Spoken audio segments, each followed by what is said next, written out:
Welcome to Uncaged. Today we're speaking with Dr. Catherine Ritchie. Catherine is a world-renowned leader in strategy, execution, culture change, and transformation. She's worked and continues to work with companies across the US, Australia, Asia, and really igniting their management teams to drive growth and change.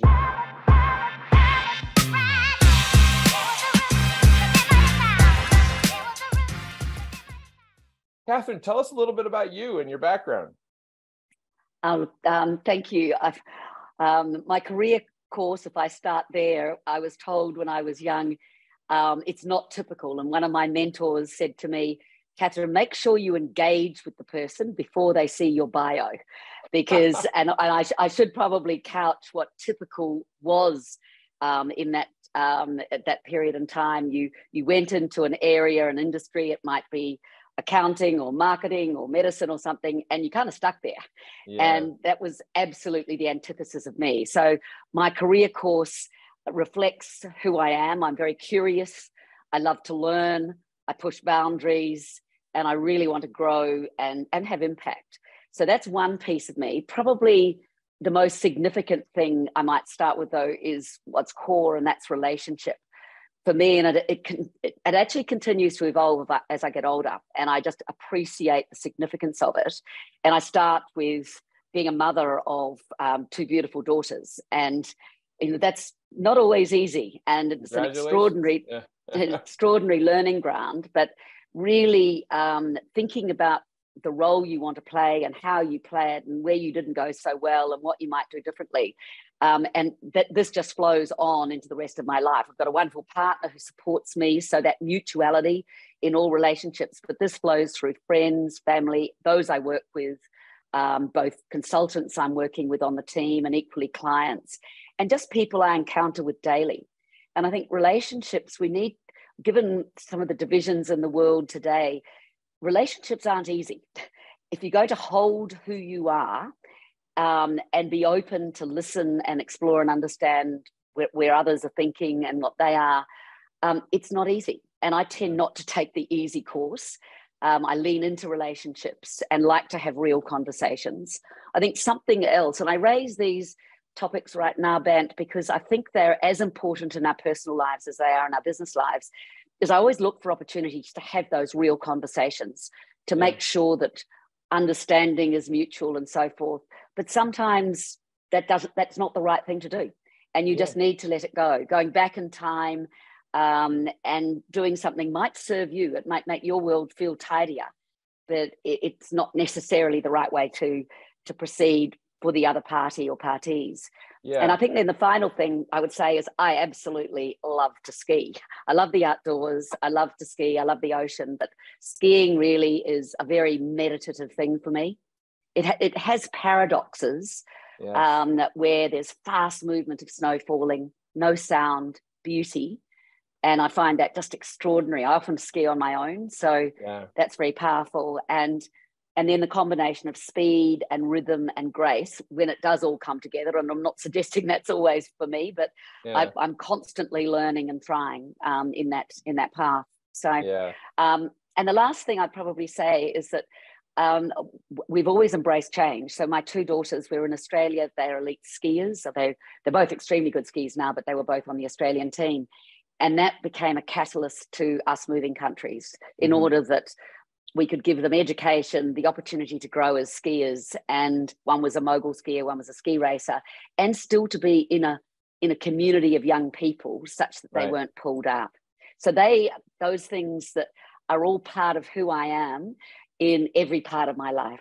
Yeah, I love it. And I wish I was an elite skier, but based on my performance last week, I definitely realize I'm still very much a novice.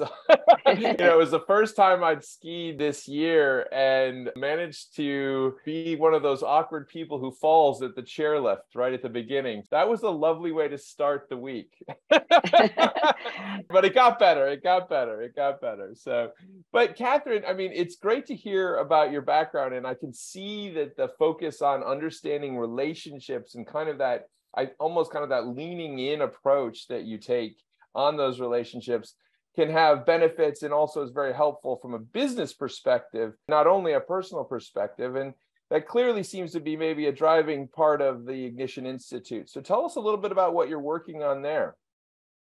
Certainly. So, I mean, really right from inception, Bant, Ignition Institute has been focused on igniting teams, individuals, organizations, and unleashing potential. And all of that might sound very rah-rah motherhoody, but it comes from a very serious base for me. I began my career as a speech pathologist, and I worked primarily in the area of neurology. So I was working typically one-on-one, but often with the family and friend and business network of the clients. And they were wanting to return after these neurological lesions back into their worlds without having sort of a target or a stamp on them. And in that environment, it was a really privileged environment, actually, as raw as it was, to see just what an individual could do. I mean, the power of goal setting, the motivation of someone who really wants to achieve something and make progress, the significance of ownership. I mean, I could not do it for them. Didn't matter how much I'd want to control or do it for them. And I think the other piece of that was feedback, really clear, open channels of feedback. If I didn't give them a real sense of how they were showing up and how normalized that would be in the community, then I was doing them a disservice. And equally, if they wouldn't let me know what I was doing that worked and didn't, then that would have been just a complete waste of time.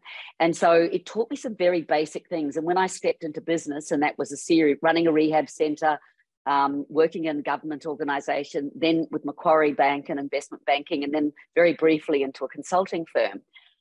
The thing that struck me, Bant, was just how much was left on the table.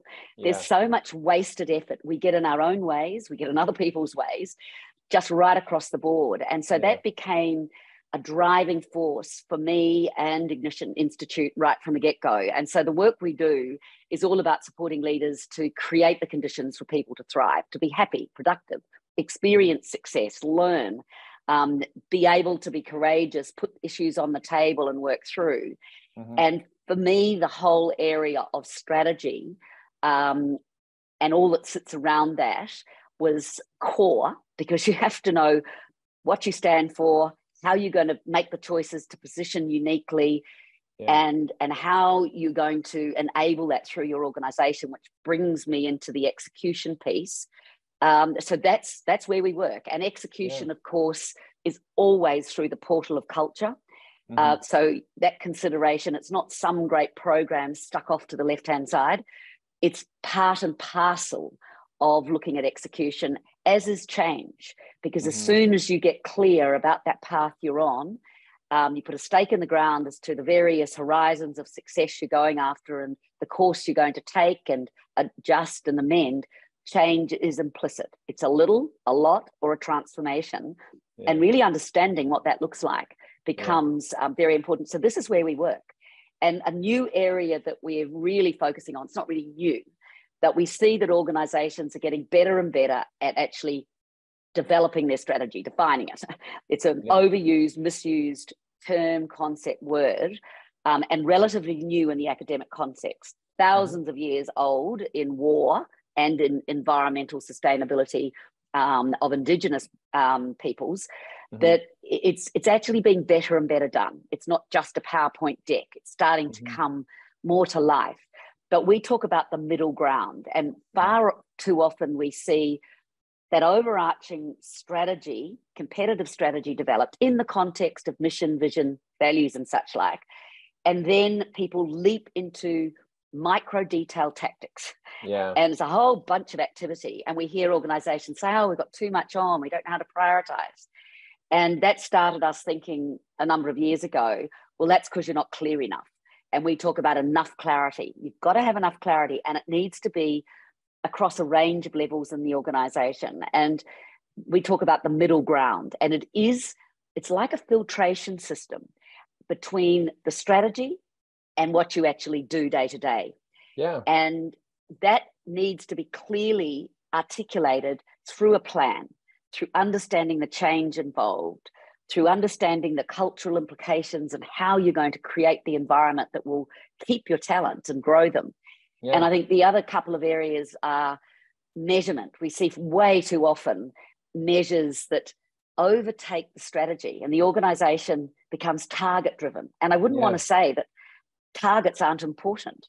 They should be in service, though, of how you're going to position distinctively. I really find right now being quite interesting, a quite interesting moment with this topic, because here we are, leaders coming out of probably one of the most transformational moments that we're going to see in our lifetime, which is a global pandemic and all of the economic stresses and logistic stresses that pandemic caused. I couldn't help but think all those efforts that seem to be kind of bubbling through over the last, I'd say, decade. There's a lot more focus on topics like diversity, a lot of focus on sustainability. And I was wondering, are those going to survive? Are people going to continue to embrace this stuff, or are they going to rush back to survival mode, right? Go back into that, like, oh, I just got to sell some more widgets, And I would just love to hear your perspective on where are you seeing the mindset of leaders right now?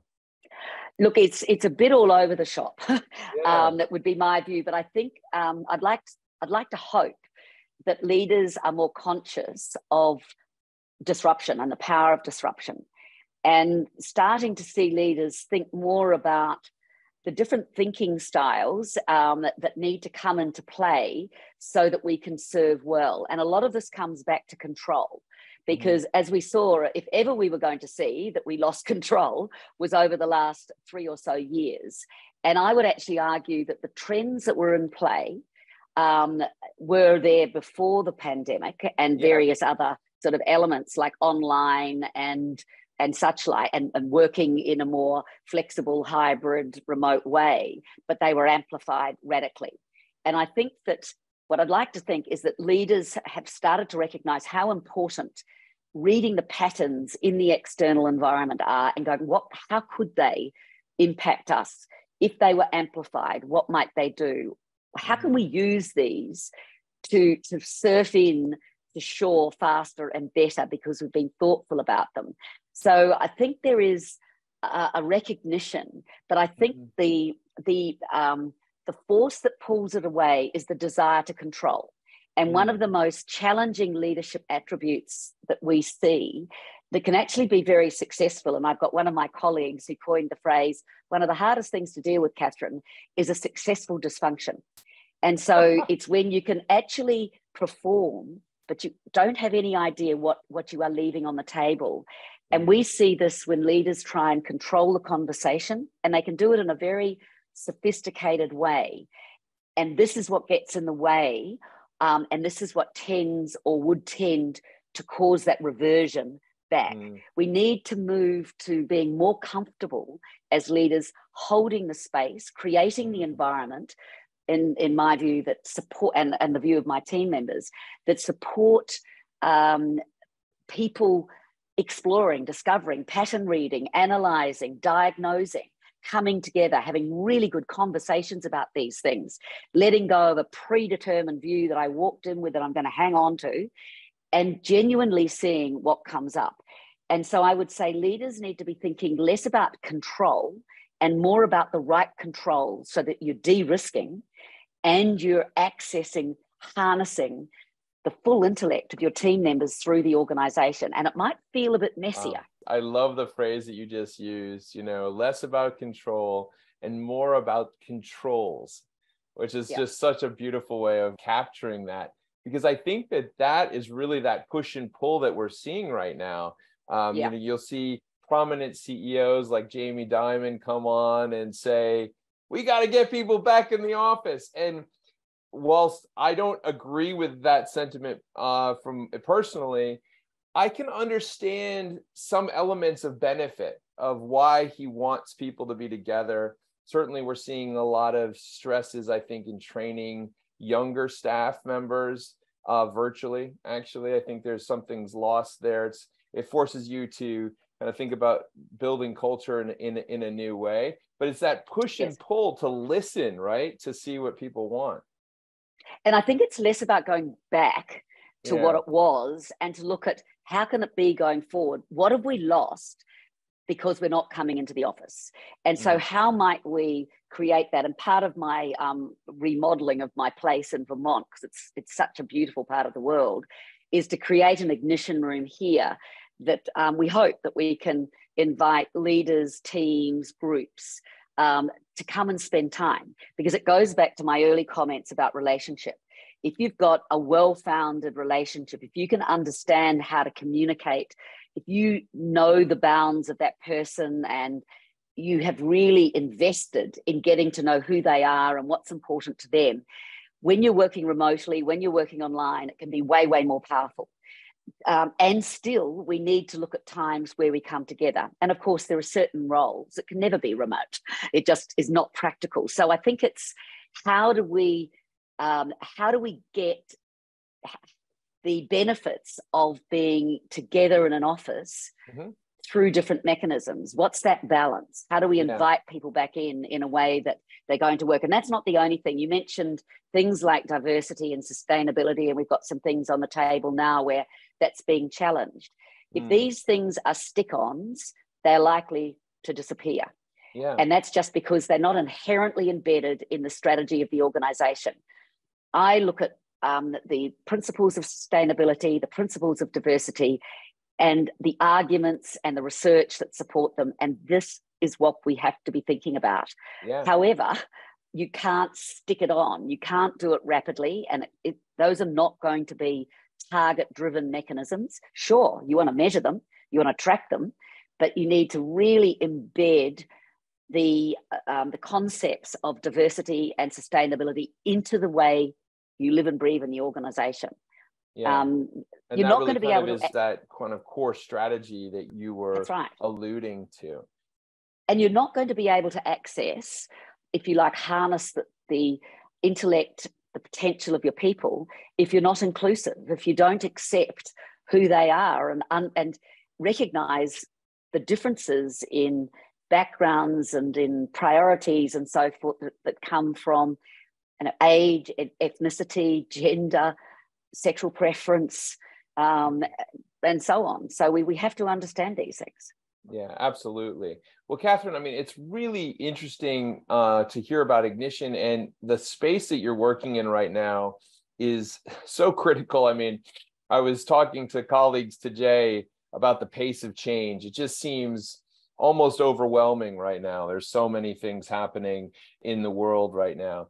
But how do you kind of find your personal joy through this whole process? What gives you that kind of like passion at the end of the day that you're in a good place? Absolutely. I mean, you can't do things for organizations to force them down this path. We deliberately, we want our clients to set up the conditions for their people to learn, grow, perform, be happy, productive. And that's what we seek to do with our clients. And sometimes we've got to be patient and wait until they're ready to do that. And we are doing a range of catalytic things to shape that, but we can't force it if we want it to be sustained, if we want this to be part of their muscle. So seeing organizations blossom, to see their performance accelerate, in fact, in instances, amplify beyond expectation, because they're starting to unleash potential beyond holding it at that leadership team or the strategy team area. And one organization that I've had the real privilege of seeing this, and it's an organization I work with on a pro bono basis, nabu.org, and we're working in the space of addressing the literacy issues, particularly in developing countries. And our tech platform is set up in a way with various other things that we put around it to stimulate authorship in mother tongue in early readers, because we know through the research that if children have early readers that are culturally relevant, I can see people in that book that look like me, and it's in my language, literacy is by far and away enhanced. And so I've watched this young team of really extraordinary entrepreneurs and talented people around the world. They work in Haiti, in Congo, in Rwanda, soon to be Nigeria, Romania, Philippines. and they don't have a big team, and they've had to fight to win money. And we've now got some fabulous partners. We've got a wonderful board now. But just to watch this group of young people, you know, in their late 20s and 30s, led by Daniela Allison, that's what does it for me. And that's what we see in our client organizations, but it's been particularly clear and present in this unique setting because I've been working with the board, I've been working with the organization for sort of 9 years. And it's that sounds like an incredible organization. That's NABU.org, which is a social entrepreneurial organization driving literacy in developing countries. An amazing project that you've been involved with there. But I mean, that Catherine, gives me joy. Yeah, I can see that. Gives me that joy. Would give you a lot of joy. You know, I think not only do we need it around the world, but maybe in the U.S. as well. I heard that average IQ levels in the U.S. dropped even more this past year. So, anything we could do to improve it. But Catherine, here we are, 2023. The pace of change is not slowing down. It's been a very, very busy year full of kind of major shifts and twists in the business landscape, a lot of stresses on the economy. What are you seeing in this new year, and what's on the docket for you guys? Yes, so it's more what's on the docket, I think, because the area that we work in, I've carved out, that is still continuing to hone that strategy and the ability to execute, which just picks up so many elements of an organization from change, culture, and such like. What we're looking at, though, and I keep reading articles from, good articles from Harvard and McKinsey and such like, saying why 68 to 71% of projects or strategy implementations are still suboptimal. And I do think we've improved. But I think it's the little things that we need to start thinking about. It's our ability to have really engaged and good conversation. It is looking at what I was talking about before and understanding where we might be controlling, because every time we control, and it can show up in so many different ways, we're limiting, we're constraining. And so I think the more we can get into those nuances, because we're finding that those are the things that will start to make a difference. We tend to talk in conceptual words, which sound great because we can get common, sort of a connection there, but they're meaningless until we break them down into that sort of micro behavior, micro process, micro skill level. So that's what we're doing to complement the work we're doing. Something I find a challenge is that organizations, they hear words like culture change, strategy, planning, and they think they can do it. And you need much more investment and much more expertise in these areas. We are not born to plan. Some people have a desire to plan more than others, but the skills are really quite specific.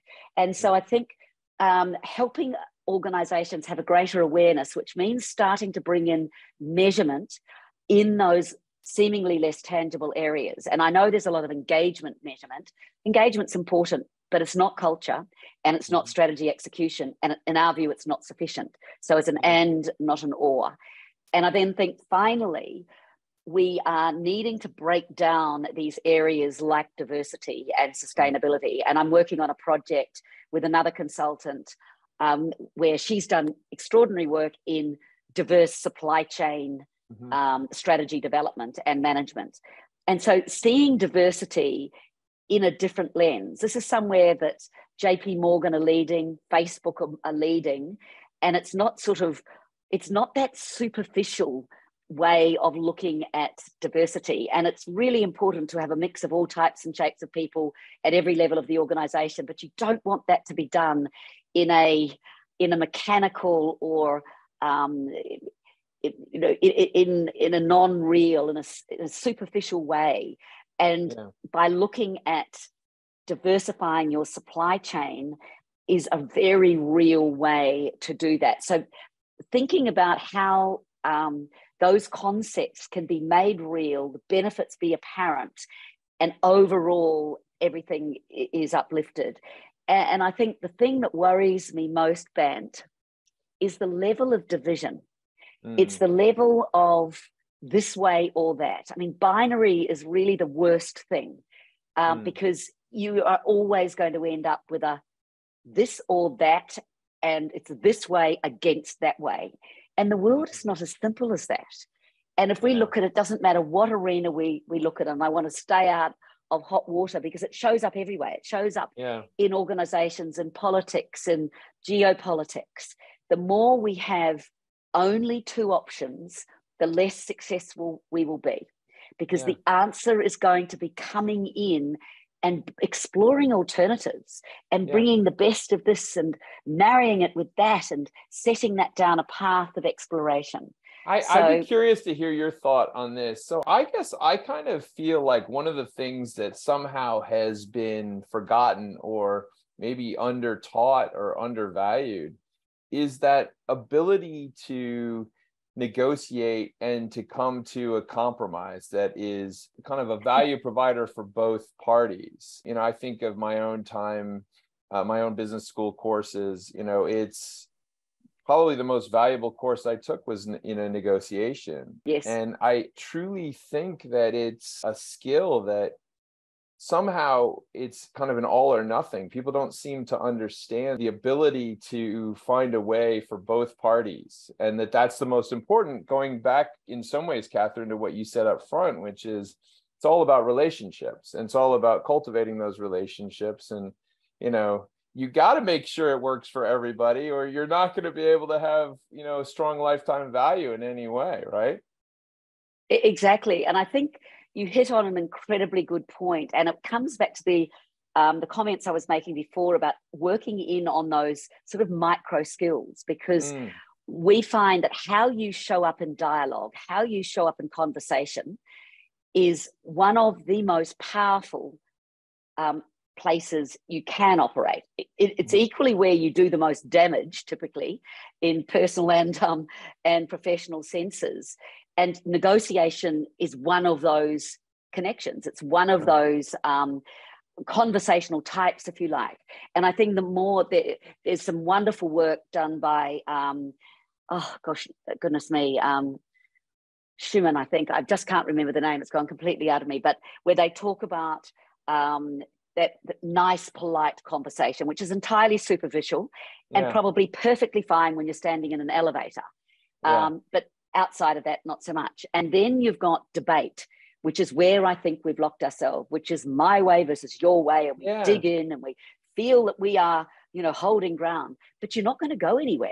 You're just fixing yourself in. And you talk about negotiation. So the next part of this sort of wheel of growth in dialogue, it's a good old 2x2. If you're coming up to that third right-hand corner, you come into reflective dialogue, which is really where negotiation sits, where I go there. I have my views. I understand what I'm hoping for and what I think when I go in, but I'm equally open now to listen to the views of the other. And it's really where game theory comes in. And the better you understand from the boots of the other, the better you're going to be to position your perspective. If you know what's important to them and you can find common ground there, that's going to set you off on a whole better course and a greater likelihood. And then the richest form of dialogue is that highly interactive, generative dialogue, which is where you truly get innovation, breakthrough, where it's sort of messier. I think it was Google that did some research and see how dialogue was best done. Is it hand the talking pen to this one, then that one? But whoever did the research, it was much messier. There was some overlap. There was some interruptive forces, because that's that dynamic energy. We've triggered our neurology. I have a spark. And so long as it isn't dominated by one person, one or more people, then you get this rich interchange. And that can even come into play when you might have seemingly started in an adversarial stance, and you now can find something that we're looking at together that's actually bigger than all of us. And we can, and we talk about first, second, and third position. First position is in our own boots. That's where we get stuck. My first against yours. It's legitimate space to be. Let's understand the other, and let's think of what's above any of us which we can do in a negotiation, in problem solving, in going after a goal. So yes, long answer, but I absolutely agree with you. I think there's much more that can be done here. Well, you said it much more, thoughtfully than I did. But Catherine, thank you so much for being on the Uncaged show. If someone wanted to reach you and learn more about what you're working on, where's the best place to find you? Best place would be my email, which you might be able to put up, but that's Dr. Kathryn, KATHRYNR @ignition, IGNITION.institute. And so that's the easiest and fastest way. I'm always online, and you'll be able to access my phone number and so forth there, which I don't mind sharing either. And I'm happy to share that. It's 802-296-1447. I'm always delighted to have a chat and to explore with people. Well, Catherine, thank you so much for being on the show. And we've been talking about all of those areas and really the dynamic nature of those areas right now. In particular, a lot of companies actually facing some quite large issues, some triggered by the pandemic, some really kind of evolutionary across the last decade as companies try to embrace sustainability, try to make sure that things like diversity, equity, and inclusion aren't superficial inputs. And Catherine's talked about how leaders have to not be all about control, but think about the control in that regard. And it's been an amazing conversation. Catherine, thank you so much for being on the show, and we look forward to having you back. Thank you very much. I've thoroughly enjoyed speaking with you. Have a wonderful day. Cheers.